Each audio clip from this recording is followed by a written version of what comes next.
Hello, I'm Svitek, 360 Creative Coach, and in this episode, I want to introduce you to split take editing, what it is, how you do it, and why you would want to do it, okay? So these are the things that I will go over.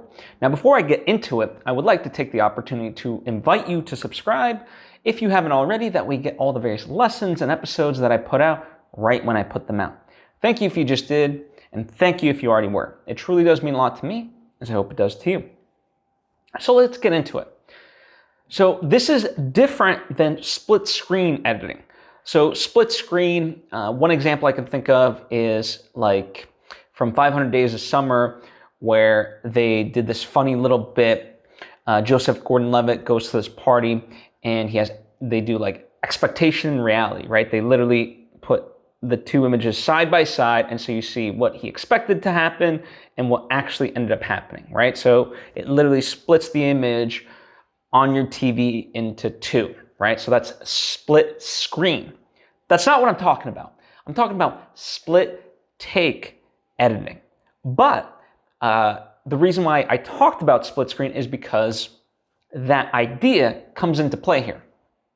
So split take editing is when you have two actors or more, and they're both in frame, and you like the performance of one person in that take, but not the other. You like the performance of that person in another take.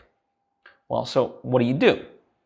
Well, this is where split take editing comes in, is you can essentially just do a split screen, but it melds together and creates a seamless shot. So a big example of this is in 1917. They use this technique, not heavily, but enough as part of their tricks where, in order to, if there was a flub or something like that, they would use split take editing to cover it up. And, if one person did it great, they would go with that one. If the other person was a little bit, off or whatever, they preferred a better take, they would throw in that one. Now, the easiest way to really pull this off is through a static shot. In a lot of the old sitcoms, when a character was duplicated or so forth, this is what would happen. They would essentially split the, two different takes into each other.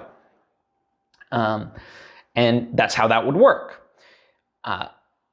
And you can apply the same thing without having, without the idea of duplicating the actor. Instead, have two characters and you have one take from one half from this take and the other person from a different take, right? And you just match them together in that sense. And because it's let's say it's locked off on a tripod, it works very easily and is seamless in that way. The timing might be an issue. You might have to play around with that. But overall, that's pretty seamless. Now, it is possible, like with a 1917, to do tracking shots and so forth and make that work as well. But that gets definitely a lot more complicated because, you have to do frame blending and you have to, sometimes account for the, you have to essentially get from one part to another if like there's a jump in space and time.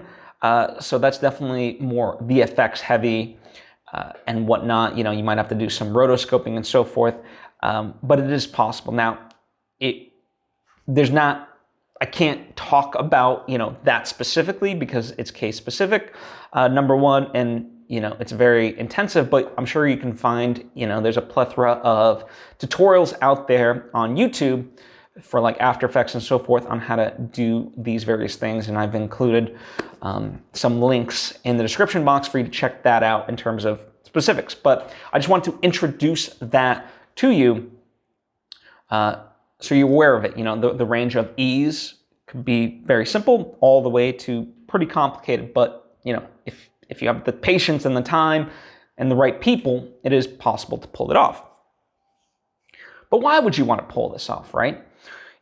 I mentioned 1917, that its whole thing was that this was a gimmick, not a gimmick, but, the whole thing of it was that it was one continuous take from start to finish, right? And that's how it was supposed to seem. Of course, that's not how they filmed it. They couldn't film it like that, right? It's just not possible. But it was possible to make it seem like that.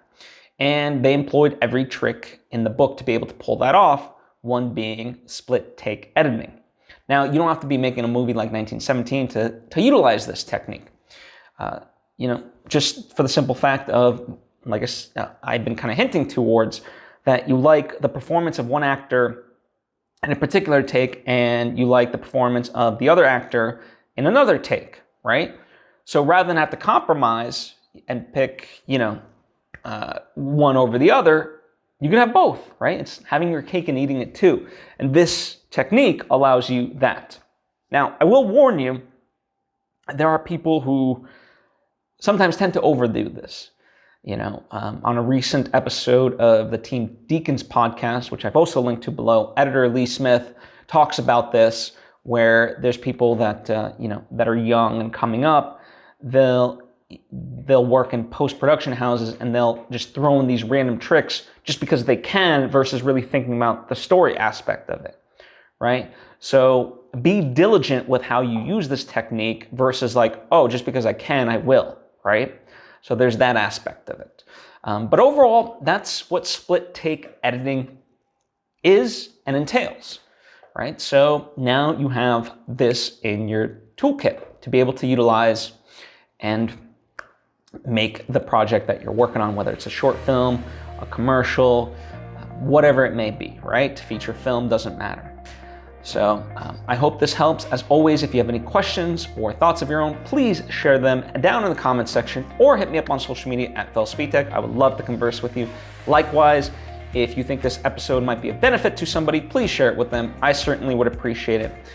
And to that extent, speaking of making things and appreciating, I did launch a crowdfund for my second feature film called Autumn into Fall.